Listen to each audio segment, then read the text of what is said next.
অভিবাসন বিরোধী আন্দোলনে উত্তাল দক্ষিণ আফ্রিকা। বিদেশিদের কারণে বেকার হয়ে পড়ছে এমন অভিযোগ এনে বেকারত্ব দূরীকরণ ও স্থানীয়দের কর্মসংস্থানের দাবিতে অপারেশন ডুডুলা এবং মার্চ অ্যান্ড মার্চ নামক সংগঠনের নেতৃত্বে রাস্তায় নেমেছেন হাজার হাজার মানুষ। তাদের অভিযোগ, অবৈধ বিদেশিদের কারণে কর্মসংস্থানে পিছিয়ে পড়ছেন স্থানীয়রা। তাই বিদেশিদের উচ্ছেদ এবং দাবি আদায়ে ৩০ জুনের সময়সীমা বেঁধে দেন আন্দোলনকারীরা। দাবি আদায়ে দেশটির প্রতিটি শহরে প্রতিদিনই বিক্ষোভ মিছিল করে যাচ্ছেন তারা। গেল এপ্রিলে ইস্ট লন্ডন থেকে শুরু হওয়া চলমান এই আন্দোলনের প্রভাব পড়ছে বাংলাদেশি ব্যবসায়ীদের ওপরও। অবৈধ অভিবাসীদের বিরুদ্ধে অভিযানের নামে বৈধ কাগজপত্র থাকা বিদেশিদেরও লক্ষ্যবস্তু বানিয়ে বিভিন্ন এলাকায় দোকানপাটে হামলা, ভয়ভীতি ও হয়রানির ঘটনায় আতঙ্কে দিন কাটছে প্রবাসীদের।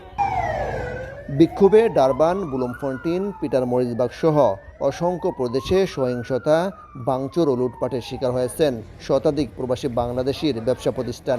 বড় ক্ষয়ক্ষতির সংখ্যায় সাময়িকভাবে ব্যবসা প্রতিষ্ঠান বন্ধ রেখেছেন অনেকেই। পরিস্থিতি মোকাবিলা এবং ব্যবসায়ীদের নিরাপত্তা নিশ্চিতে দূতাবাসের মাধ্যমে বাংলাদেশ সরকারের সহযোগিতা চেয়েছেন তারা।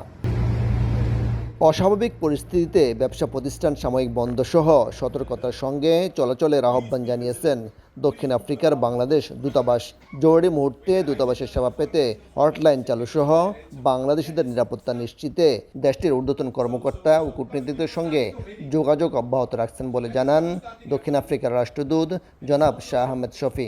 এই ভাঙচুর এবং লুটপাটে অনেক বাংলাদেশিদের শত শত দোকান অলরেডি লুটপাট হয়ে গেছে। অনেকেই নিরাপত্তা সংখ্যায় আছে।